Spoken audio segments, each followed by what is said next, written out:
Here we go. So thank you so much for joining us today for our joint webinar with Oklahoma State Department of Education and College Board. My name is Robbyn Glinsmann. I'm Director of Gifted and Talented and Advanced Placement here at the State Department of Education. Good afternoon or morning. My name is Arlene Williams and I'm with the College Board. So we're so thankful you're here today. This is number 3 in our 4-part series of joint webinars to get information out to you about AP and the resources available today. So want to go ahead and get started? Sure. So I want to make sure that I reiterate and say that a lot of this information is not new information. This is information that is absolutely inside of your AP coordinator manual, and some of it comes from the webinar series that currently right now you can watch the webinar number 3 live, or you can watch it on demand. So there will be some information that I'm going to go over that's not in there, but most of this is really just an opportunity for you to connect with Robbyn and I and ask us questions, and to maybe sort of just explain some of the information in a different way. So you see our discussion topics for today. We're going to look at which processes that should have already be completed. We're 4 weeks out from the November 15th deadline exactly. What are your next steps as far as class sections, moving and dropping and transferring? It's really important when we get to this part that you do the appropriate action for whatever best fits the students of what they're doing.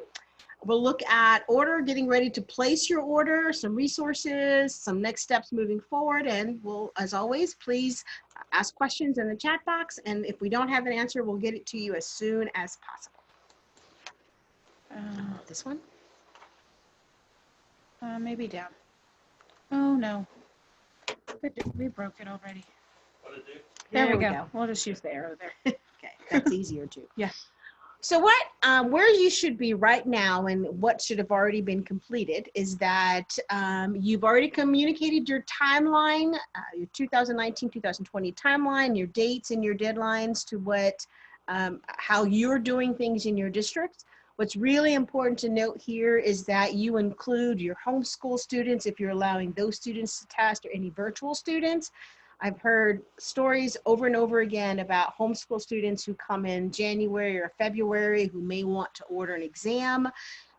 You want to prevent that from happening because those students will be charged a late fee. There's not a special or an extended deadline for those students. Those students don't have semester courses. They have to order the exams by the November 15th deadline. So make sure that piece of your calendar is, I recommend that it's posted somewhere. Your APRO setup has been complete, and you've got the participation form. You should have your class sections already created. And at this point, what you're working on is the assess their College Board accounts, and you're getting them enrolled into sections. They're using the instructional materials, and you're getting ready to place your order. So that's what should have, at this point, where you should be in the process. And so we wanted to send out a thank you. This is actually national data. As of September the 18th, there are over 15,300 schools that have completed the initial setup. 320,000 class sections that are created, and over 3 million students that have enrolled. The other reason why I wanted to show you this data is to reiterate, and you'll hear me say this a lot because this is our last webinar, that November 15th deadline, there's a whole bunch of folks out there who are going to be pushing that button. So we recommend, Robbyn and the State Department has recommended you guys make sure that you've at least submitted your order at least one time by November 1st.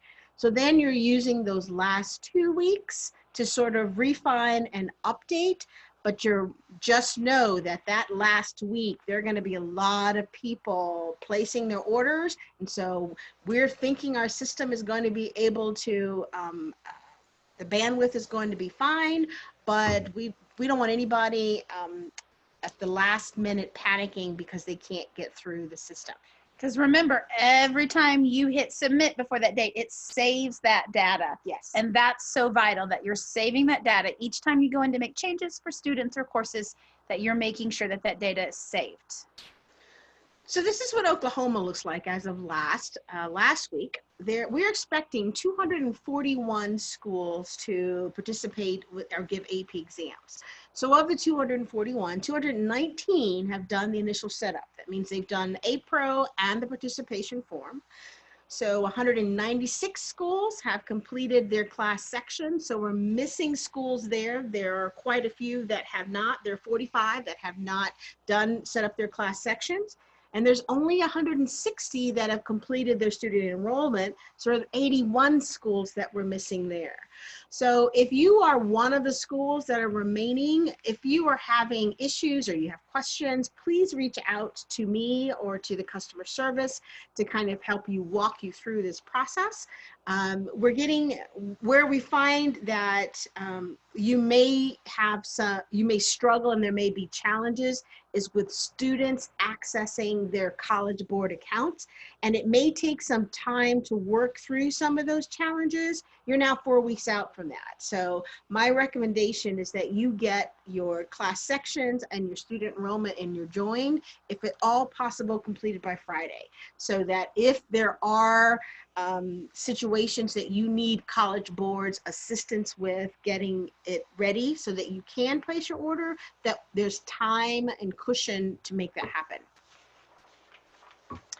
So we're going to talk a little bit about the class sections since there are a few of you that are still working on that. And so this is just a reminder. And what I like about this is that I put the pages in here from the actually the online webinar where you can, if this is a place where you're looking at, you're going to see this little icon pop up, you can go directly to these pages in the manual to get more information about how to do this with more specific details. So as you're setting up, the question has come up a lot is if I have second semester courses, do I have to wait to second semester to set those classes up? You do not. You can go ahead and create your class sections.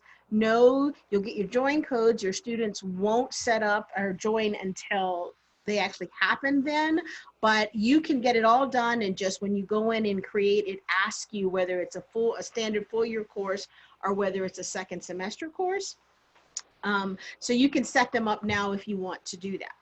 And then for the exam only, this is the part where we wanted to make sure, and we're going to go over this a little later on the next slide.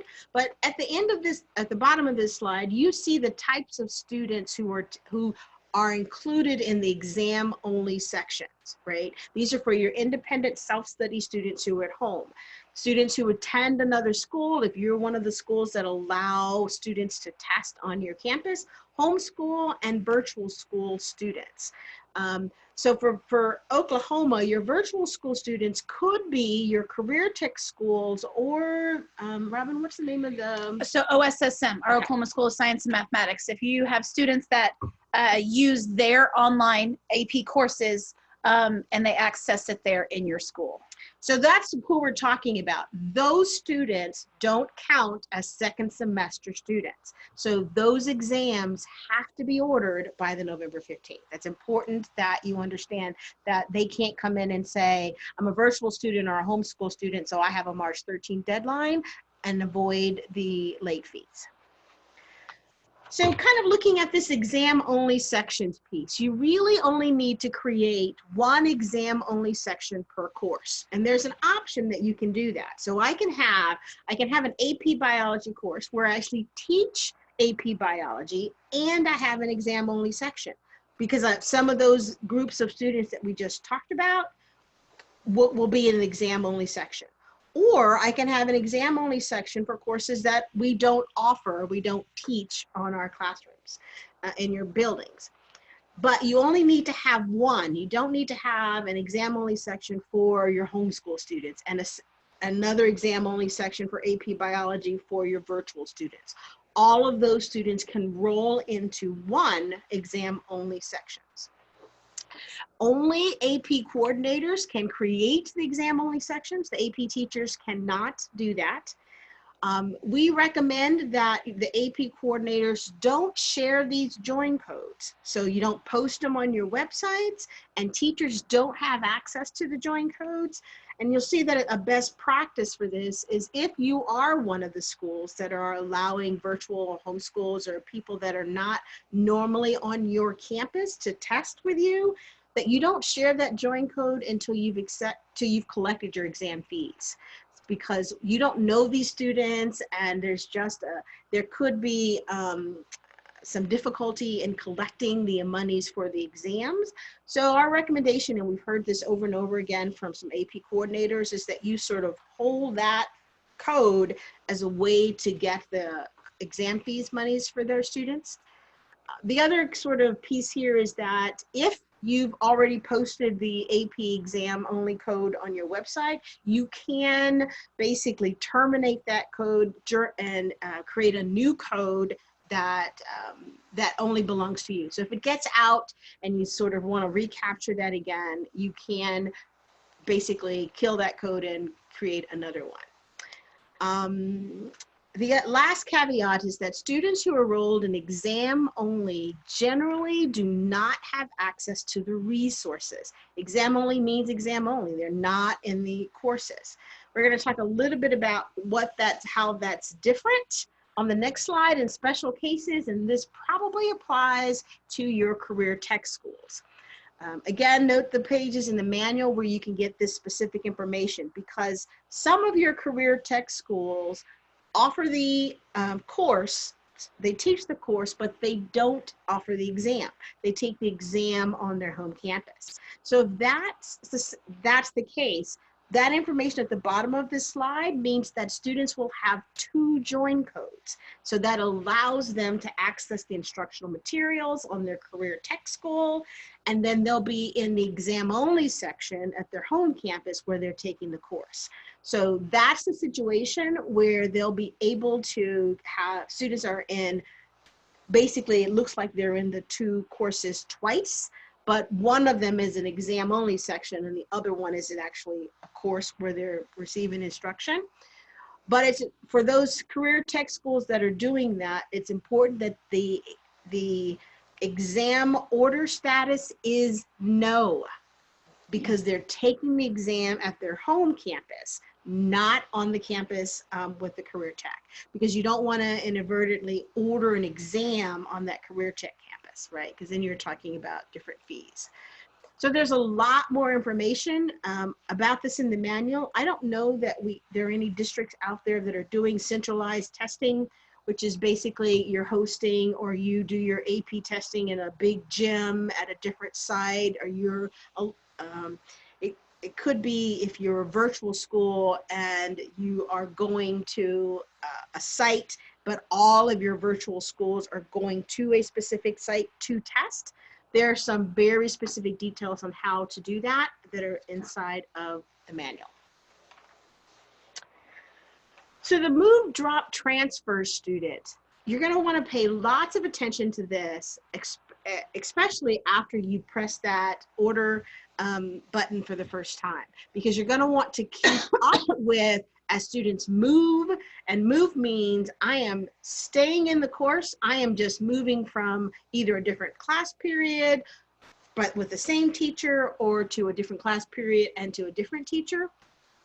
A drop student is I am dropping the course, so I'm not going to be in the course either in with that same teacher in a different period or with another teacher.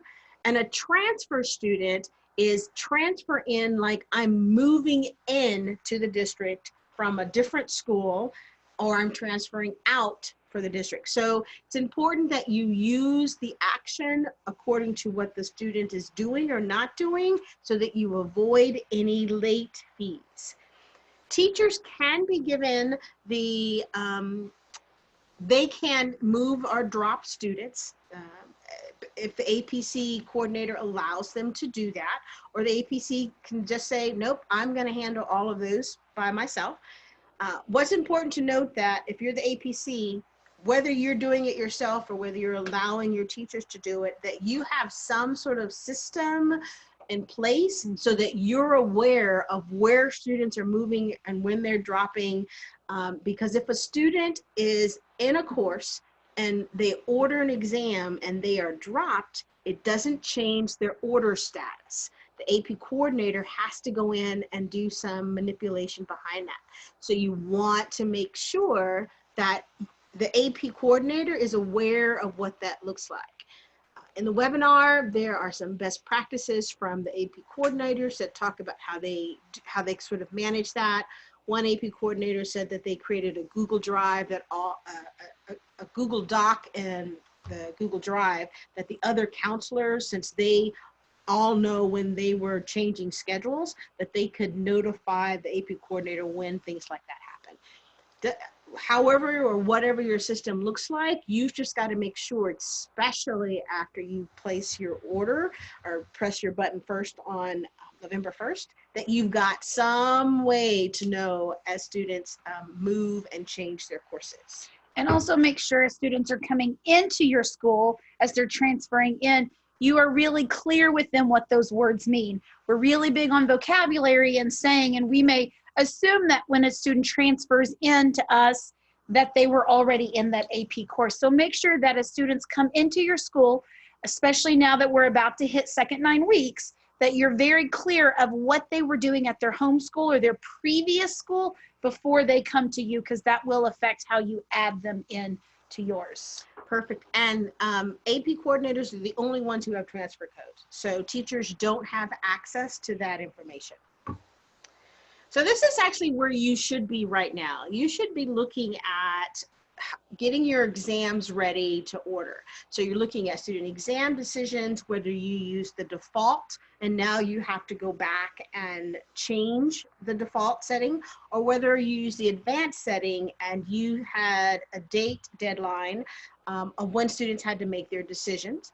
You're making decisions about collecting exam fees. You're looking at standard or late testing, which is also called alternative testing. You're looking at the fee reductions and your SSD accommodations. So we're going to look at these a little bit closer. So the exam order status, where you should be looking in your roster is that all students by your date that you determine should be a yes or no. There should be no undecideds. Now, undecided does not order a test at all. So there's not an issue or worried about whether or not there's going to be a fee because it's a late order. Undecided means I'm not decided and it's neither yes nor no. But for your purposes in making sure that you order an exam for a student, I would have them commit to yes or no. There are a couple of ways to do that. You can download the spreadsheet. You can have teachers sort of monitor that with you. You can download your spreadsheet and give it to your teachers and say, can you confirm with these students that they're actually going to take the exam or they're not going to take the exam? Or you can, if you have time, you can call on the students and make those decisions yourself. But that's important that you are looking at how that works and what your system is so that there are no undecideds as you're moving forward through this process. So and I mentioned different ways to do that. You can see it at each individual student with the student search. So I can type in Arlene Williams and then it comes up my student page and it has which courses I'm in and whether or not I've scheduled to take. So you can see it that way. You can download from the student spreadsheet, or you can look at the order exam with the yes. Actually, I think I have the wrong box highlighted. It should be the one to the left, the order exams where it says yes, and I'll fix this before we post it. So those are the 3 ways that you can use to check your exam status. The roster, when you download it, it's an Excel spreadsheet so that you can do it that way. You filter it. You can just say, I want all the yeses, or I want the nos, or all the undecideds. So whichever works best for you. There are multiple ways for you to monitor and check the exam status. First, let me say that collecting fees when and how is still a school and district-based decisions. Your invoice to College Board is not due until June. So we have examples and there's information of schools that have all different ways of doing that. Some of them collect the full amount, some of them collect deposits, some of them they download the roster and use that to help them to track whether or not students have paid or not.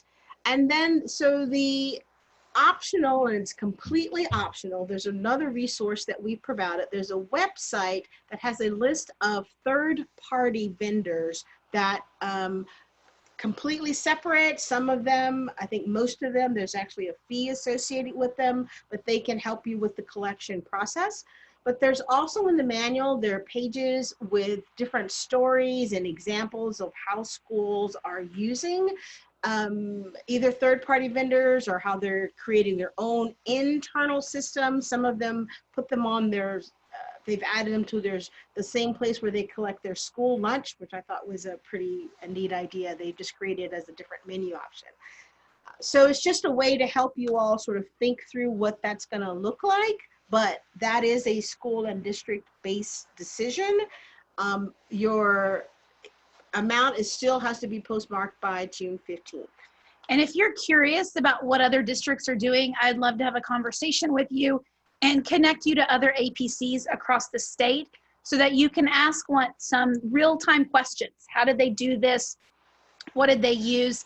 But I know schools that have done a variety of things and some that use the third-party vendors. So that's a simple email or phone call to me that I'd love to help make those connections with another APC so you can think through that process. And maybe for next year, maybe this year isn't going to go as smoothly as you hoped, or you want to change things for next year. It's never too early to start planning those things. And let me know how I can help. And actually, as you're going through the process to start thinking about next year, how to make it differently. Because a lot of times once you're through the process, you don't always go back and think through, wow, how do I improve it or make it differently? So make good notes. Right, yeah. I always suggest that the inside cover of that AP coordinator's manual, it's blank and white, so start making your notes, and then it's dated for this year so that if you have an actual coordinator, or if you've printed that AP coordinator manual out, you take your notes right on there so they're dated to 1920. So then you have some notes for next year when you get started. Perfect.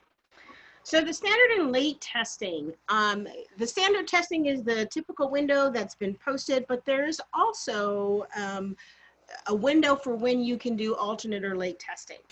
What we're wanting you to be thinking about now is that if you already know when there are going to be conflicts or when you're going to have students that, where this shows is that they have 2 tests that are scheduled at the same time with a bell icon, that you, as early as possible, you go ahead and make arrangements and change it from the standard testing to the late testing.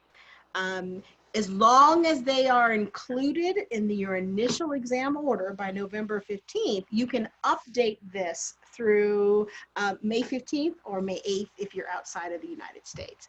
But again, if you already know that there is going to be a conflict with the student because they're taking 2 exams at the same time, it's better to go ahead and get that information to students now that there's going to be, and what your solution is for them to do that. As well as to sort of think through if you've got athletic events, or a lot of times this is the time where there are state level athletic events or academic events that are happening at the end of the year. You'll notice in the AP manual which events, if there are legitimate, authentic reasons why a student needs to test late, there's no charge for that. So I would recommend that you read the list where there are where we've said these are acceptable reasons and there's no charge for late testing. And if you have a reason that is not listed, please call AP services, right? Go ahead. Be thinking also about those graduation events. For our seniors that are them, these May dates sometimes fall on graduation practice dates or actual on graduation dates. So go ahead and pull up that May calendar. See what events your district already has scheduled for end of the year events. and start be thinking about those as you think through these test dates also. Perfect. But the thing to remember is that they must be included in your Right. initial order to Yes. avoid late fees. Yeah, don't wait till May to go ahead and take care of them now. Yes. So the fee reductions, I know this is the part that is causing a lot of concern about what's going on. So the good news is that we are working on including your state subsidies within the APRO system, so that you would be able to see what used to be your option 2 students, and it will be reflected in each student's amount owed and your amount owed as the district or as a campus. That's not in place currently because they're doing it state by state, but my understanding is that they're working on it, and once I know that it's in place for Oklahoma, I'll let Robbyn know. So what the important thing is for right now, when you're looking at that AP fee status, that standard and reduced, that is currently only what used to be the option 1 students. And that's the very first bullet up here, the students that receive $32 fee reduction from College Board. It doesn't include any of the state subsidies within that. So know that when you're selecting that, or either in this column where it says fee status or an individual student's record, that information populates for every exam that that student takes, but it's only for those option 1 students. And that information does not transfer to your career tech schools. So if a student is testing at a career tech school and they are income eligible for the fee reduction, if your homeschool, that information in your homeschool file will not transfer to the career tech school. So somehow you've got to create a system to let your career tech partners know which of those students are eligible for that fee reduction. And the state of Oklahoma will be offering our fee assistance this year. It will, like she said, will not populate that extra dollar amount yet in the system. But when you click that fee status from standard to reduce, that also signals that they will receive the Oklahoma subsidy that then will result in only a $10 fee for those students. But it's just that one click right there on this or that other screen. You won't see it yet. It's coming, but that does signal for that is the fee assistance in the category 1. Also note that you have until April 30th to sort of revise and edit fees.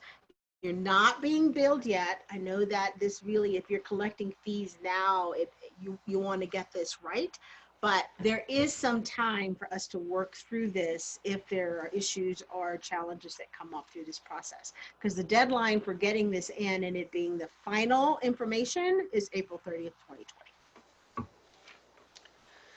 So the SSD accommodations, again, this one is really important because you're working, if you're not the SSD accommodations person, you're just the APC coordinator, it's going to call that you really work with your SSD coordinator to make sure that this happens.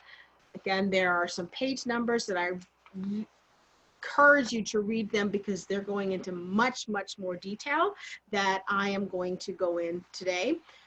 But I am going to point out that putting the accommodations in APRO does not get approval. That's a completely separate system. Your SSD coordinator has to go into the SSD online system and request and be approved for accommodations through that system. Now, what we have added is a filter that allows the APC to look that up and see what accommodations have been approved. So the APRO can go in for any student and see what has been approved and what accommodations there are going to be allowed. But the APRO system and the SSD systems, while they connect to each other, they are two completely separate systems, and the approval comes from the SSD system. The deadline for requesting accommodations is January the 17th. So that's earlier than what you have been used to in the past. And there is some times to update your your exam order, but the deadline for requesting the accommodation is the 17th.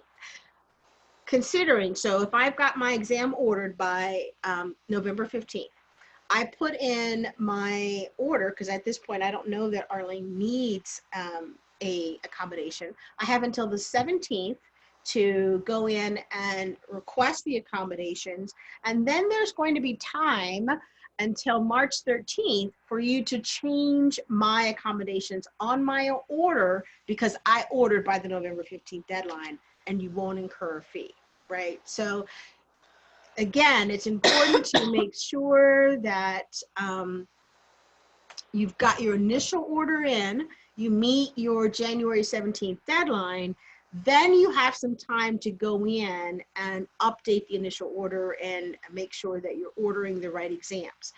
Note the last bullet that several of the common accommodations don't require separate formats or materials. So you need to make sure that when you're going in and you're ordering your materials, that you're ordering according to what the student needs based on the accommodations that has been approved.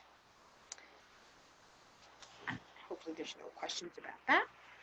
So here are some things that, as you are at this point when you're looking at your order and you've already pushed the button to order your exams, and you're just reviewing them to get between your November 1st sort of preliminary deadline and the official deadline on November 15th.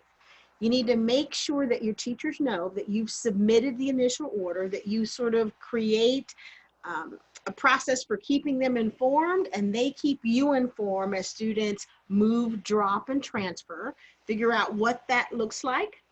You update your exam-related materials, your free reduced, your late testing, SSDs, and your enrolled students as they are required. Keep in mind here also, if you have students with interim accounts, the interim accounts does not interface with the SSD account, because those interim accounts are not, they're only temporary accounts and they're going to go away. So that information, the accommodations that would upload into APRO because of that student's account, it won't do that with interim accounts.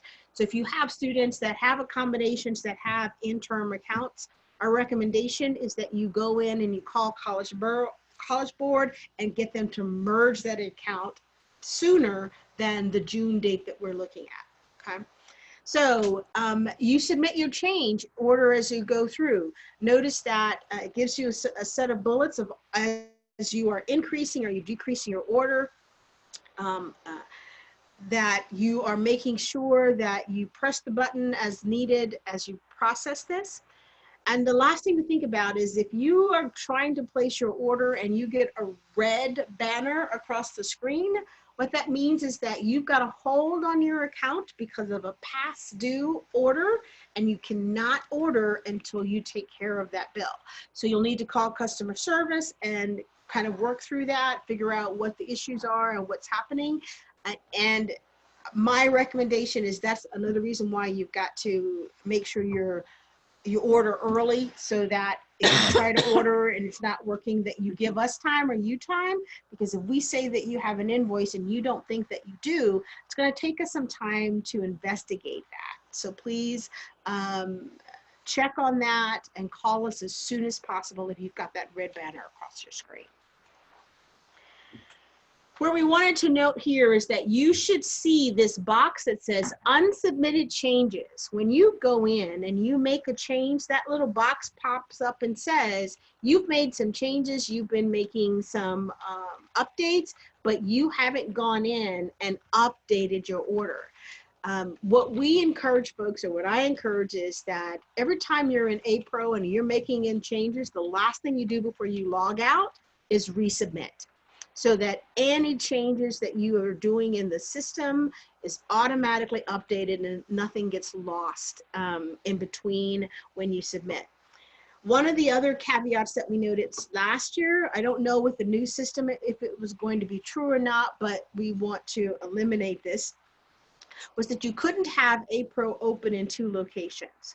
So if I were at school and I was working in APRO and I had been doing orders and then I got up and went home and didn't log out and close out of APRO on that system, and I went home and logged in, anything that you did while you were at home didn't capture in the system. Hopefully they fix that. We won't know until it happens, but I'm encouraging you to avoid that happening and just make sure that whenever you're an APRO at home or at school, close out of it and then log in when you're in the next place, right?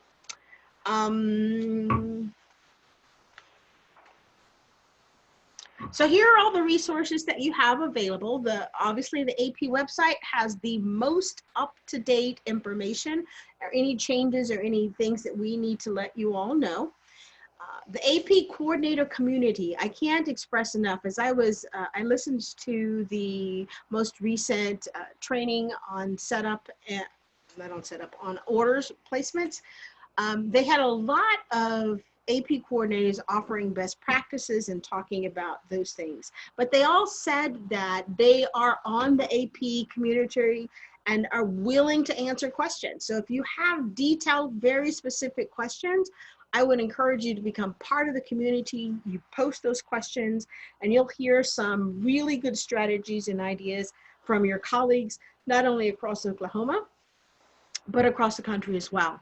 You've got the manual, your tools, the AP coordinator sessions that are live and are recorded that are available to you. And then you've got your workshops as well. All of these resources are out there to help you get through this first year of all the changes. So that sort of ends that of where you are supposed to be doing right now.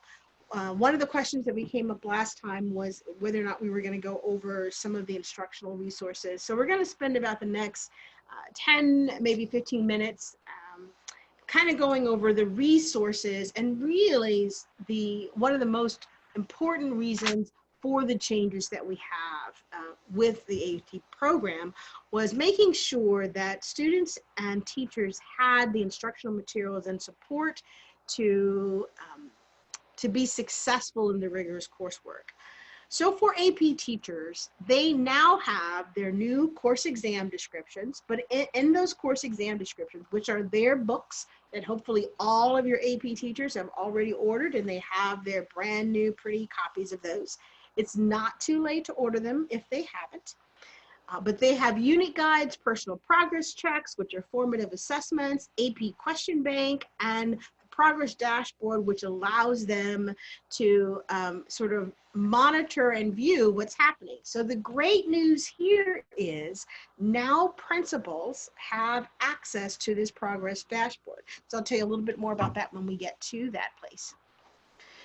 So this is a sample of what the new CEDs look like. If any teacher who went to the APCs this summer got their free copy of that, and a lot of the content this summer was going over how to use this. While they may all look a little different depending on the course, they all have the same basic overall structure. So they all begin with sort of the course at a glance that gives you a general overview of all of the units of studies, which are the ones at the top, with their topics that are outlined by unit. So the things that are highlighted in blue are the topics within this first unit. They're giving a pacing information, which is that 7 to 9, which tells you that's how much time that we anticipate, these are 45-minute class periods, that you should spend on this content. And then that number next to it, that percentage, tells you what percent of the exam is actually comes from this content. So we heard a lot from teachers about, I could be teaching everything on my syllabus and everything that College Board tells me, but I spend too much time in one place and not enough time in other places. This is how they get that information on where to spend the time and on what content areas. It also has information where the contents are attached to skills. So that's what that color coded there. And the skills are scaffolded through, not only through through this particular unit, but through the entire course. And they're attached to content. So we have the disciplinary practices, and these vary by content. So these are the practices that best support the content. And so for this one, it's data analysis, source analysis, argumentation, and those are spiraled throughout the course, also depending on the content as necessary. So this shows you what that actually looks like throughout this entire course of how it's spiraled. So what happens in Unit 1 and what students have to know and are able to do looks different than what happens in Unit 5. What I really appreciate here is that College Board is taking the thought out of this scaffolding here, because the way these practices roll out in Unit 1 is that August and September skill and what the students need at that point. Then they build upon that and they take that away from you so you can focus on being that teacher that teaches this to the depth that the students need it. And then they see that skill come up over and over again, and they're scaffolding so that by the time we get to Unit 5, we're there ready for the exam, and we're there with our May level knowledge that has built upon everything previously. Yes, that same thing holds true with the big ideas. So when you're thinking about your content courses, there are some big ideas that hold true across the entire course. So you no longer have to guess what those big ideas are, or what connects the content together. Those big ideas are given to you and shared with you, so that is taking the guesswork out of it. The intent is not at all to take away the teacher's expertise and their freedom within the classroom. These are intended to be guides and resources to help teachers sort of focus on what best supports students at what point in the curriculum, so they get through the content in a way that makes sense and they develop stronger, deeper content knowledge. So then this is what it looks like when you see how these skills, big ideas, go through the entire course. So this, again, looking at this, and when you're looking at the personal progress checks, the personal progress checks are formative assessments that are tied to each of the different units. So it's about, again, assessing that student formatively with questions that are intended to be where that student is at this point in time, not just in the content, but in the course. So as the skills and the content are spiraled, what they're expected to do in formative assessments in Unit 1 looks different than their personal project checks in Unit 5. And what a great, powerful piece to have that formative assessment, because sitting in your classroom are the valedictorians, are the high achievers, and they want to know where they are. It should not be a surprise in May where they are. What better way also at this time, as students are making that decision on, do I want to take the exam or not, to know that you as the teacher have built in these progress checks as formative assessments along the way. So these students are confident that they will be prepared every step of the way, and they have resources at their fingertips throughout the entire year. So as they're making that decision to take the exam this time of the year, they are confident in knowing they'll be prepared. That is going to get a student to say, yes, I will take that exam. And important to note that the personal progress checks are not intended to be benchmarks to determine whether or not the student's going to be successful on the AP exam. It's really just a benchmark formative assessment for this point of time for the content that they're going over. We'll talk about that a little bit later, but I want to make sure to say that every time I mention the personal progress checks, because we don't want districts and schools to develop some habits that are sort of counterproductive to why we put those in place. So that is a hard copy description, but all of that information is also digital. So the teacher can access this information in AP Classroom.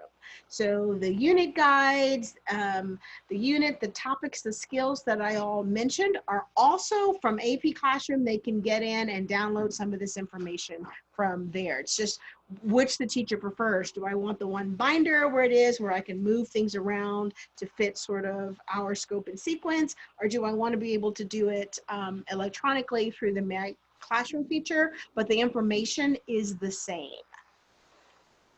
So you see the unit, go to Unit 1, which is the same thing that we showed. Here's where I can download the unit guide if I just want a copy of it. Same ideals of democracy that we just saw on that page is where those topics are, and it goes through those that we saw on the same page. So this slide just highlights that the information is the same, it's just a different format.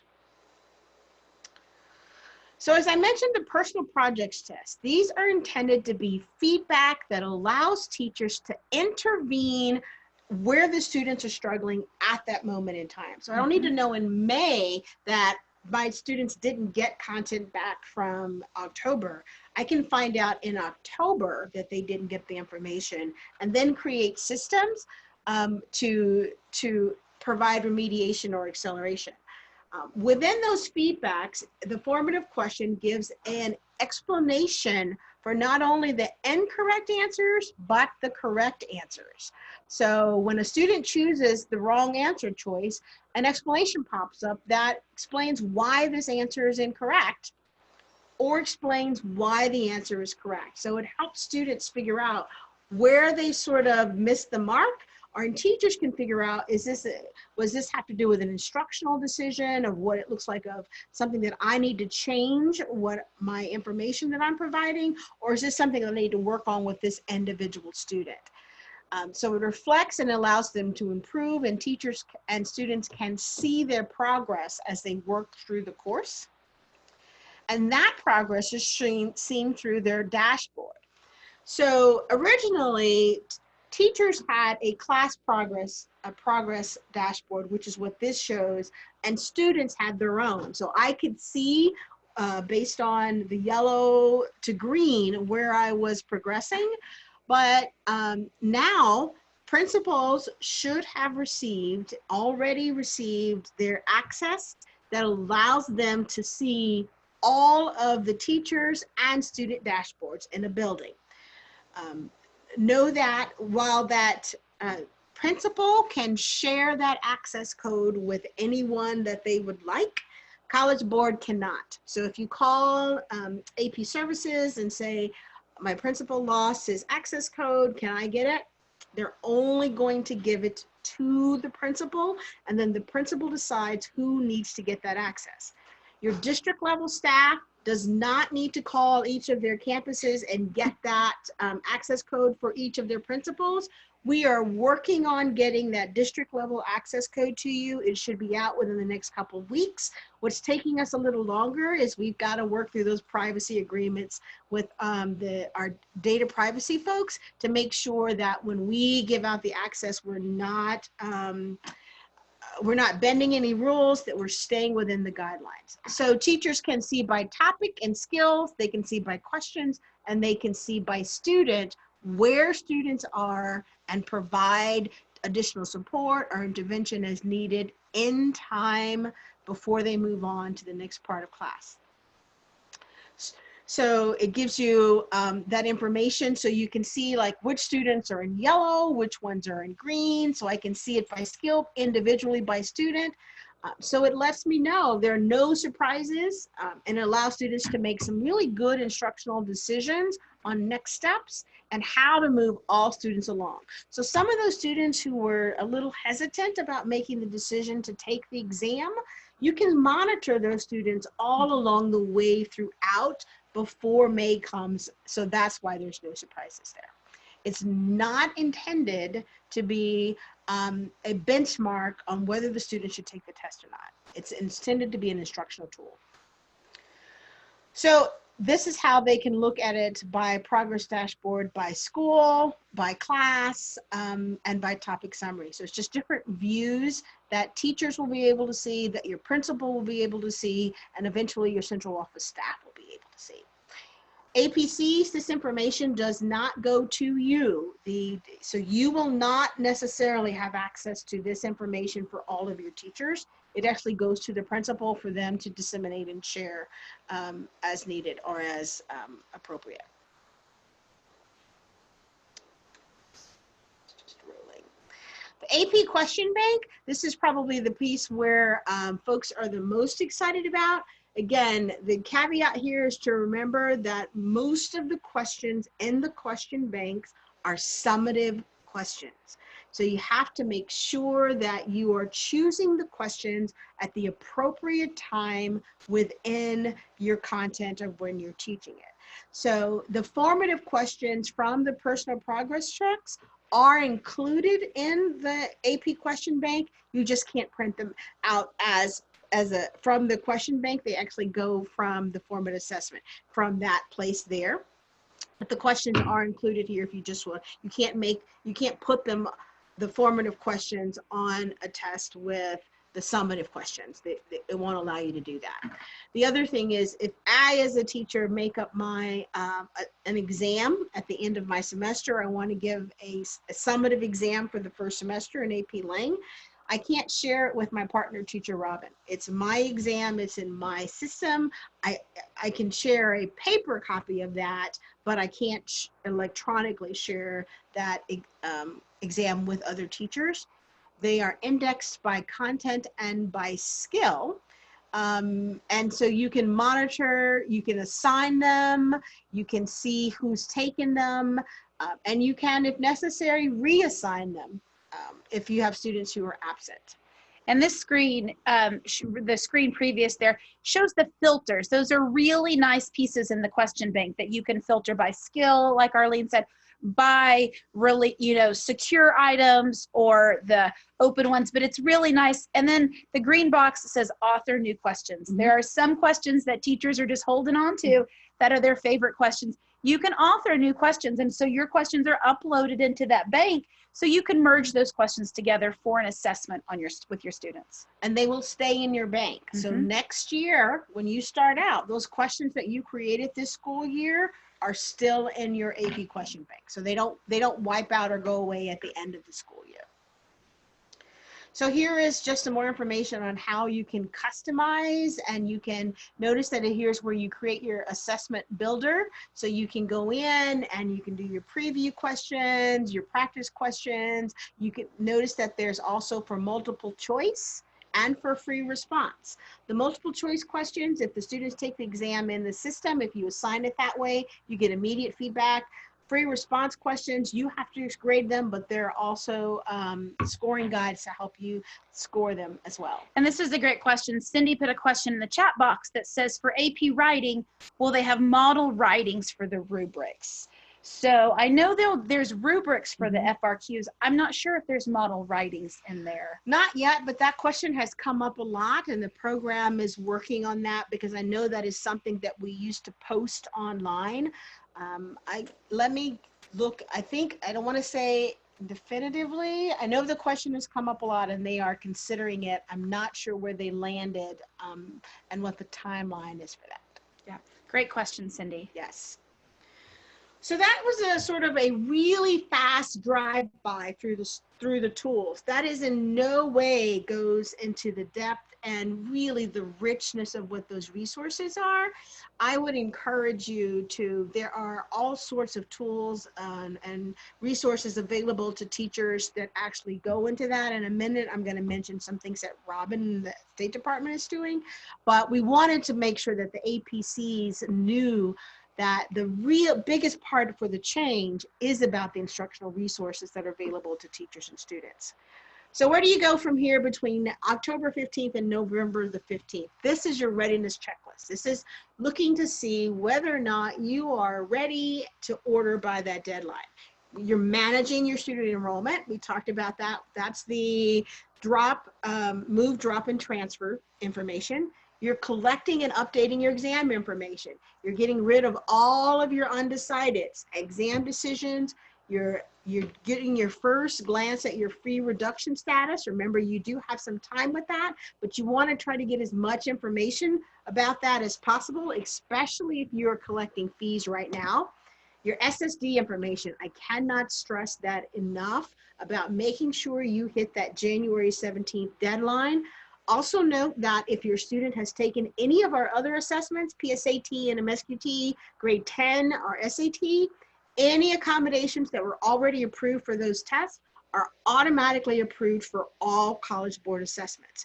You don't need to go in and reapply. You just want to make sure that that student's accommodations appear and make any updates if needed. and look at your standard and late exam to see if there are any conflicts. So you're collecting fees, and then you're submitting your order often, and as you update, make sure that's the last button you push and that you are beyond ready for that number 15. All you should do is, and I thought it was a great recommendation from one of the APCs, she had already submitted her order weeks in advance, but even on November 15th, she just went in at the end of the day before she left and one more time just pressed that button to make sure that that it had all been. Okay, so we're going to pull up a question here. So just to clarify, if a student is taking multiple exams, they receive a discount. Are they marked standard at this point since option 2 for Oklahoma is not set up yet? So that's correct. So right now, that standard and reduced only applies to option 1. We know that there are option 2 students that will receive the multi-exam discount. The plan is that will eventually roll into the system. I'm hoping that it happens in the next couple of weeks. Oklahoma is a little bit more complicated because of the career tech. If we didn't have to figure out the career tech, I think they could do it a little faster. It's trying to figure out how do we get those option 2 students in the system when I'm looking at 2 different AI codes. Because if it's just the student on your campus, that's an easy for us to find. It's when there are multiple campuses. So yes, it's in the works, but right now, when you are marking standard or reduced, that is only for what used to be your option 1s who are receiving the $32 income eligible. But if you're collecting fees right now and you know that Arlene is taking 2 exams or more, you can be assured Oklahoma is giving that $25 discount, so you can remove that $25 when you're collecting the money, so you can start collecting the proper amount of money. And we will make sure that our process matches that. That's our guarantee from the College Board.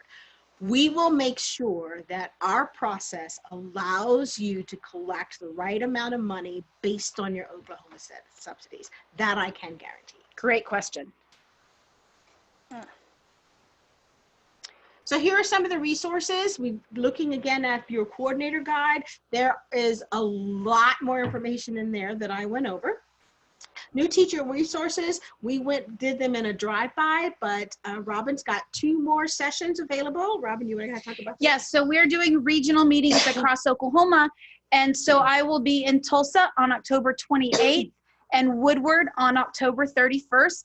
I'll be doing a morning and an afternoon session, but we're diving deep into those teacher resources, really looking at the assessments, what is available for the teachers, and really diving into the binders.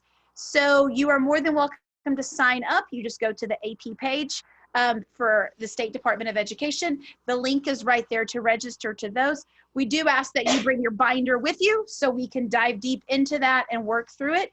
Also bring a computer and we'll log into your AP account and we'll look at those pieces. So love to have you there. Process webinars, as I mentioned, number 3 is going on right now. It's not too late. You can still sign up for a live session or sign up for on demand. Preparing exams, those and 4 and 5 won't happen until till next spring. So be on the lookout for those. You'll continue to receive lots and lots of emails from College Board as we get closer and closer to the deadline. And we'll put out information in your monthly your letter from the State Department as well. Yes.